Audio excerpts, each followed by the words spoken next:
the needle right on the donkey's tail, or the tail on the donkey. Wasn't the Glass-Steagall Act one of the most important pieces of legislation to help us get out of the Great Depression? Oh, the first thing that Franklin Roosevelt did was to pass the Glass-Steagall Act. What it did, it separated brokerage from insurance and from banking. And that, of course, was to stop the skullduggery that brought us into the Great Depression. And so what Clinton did in 1998 with Rubin as his Secretary of Treasury, they repealed it.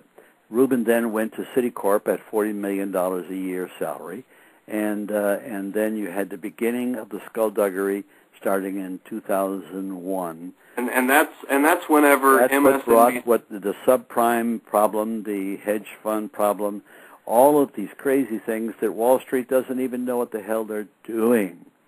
He says that he regrets it, but at the same time, if he hadn't have done that, then the General Electric, Microsoft, and NBC couldn't have conglomerated and created this. Or Citibank, or Citigroup.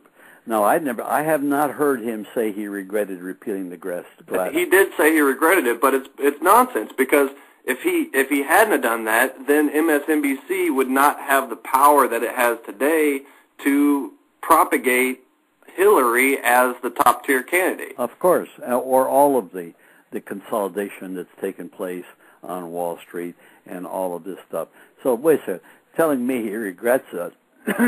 Bill Clinton in 1992, along with Hillary and the DLC, hijacked the Democratic Party and took it to Wall Street. And it's there now, and it's raising more money there than the Republicans, and it's owned by the same people who own the Republican Party. That's not the Democratic Party I want to be involved with. That's right, and that's not the Democratic Party that I grew up admiring and are for the working people. And care for the ordinary person. Right, right, and now they're not. The Democratic Party of today, believe it, it's not.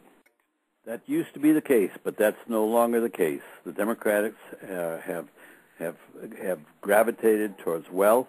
They protect wealth, and it's a war party, just like the Republican Party.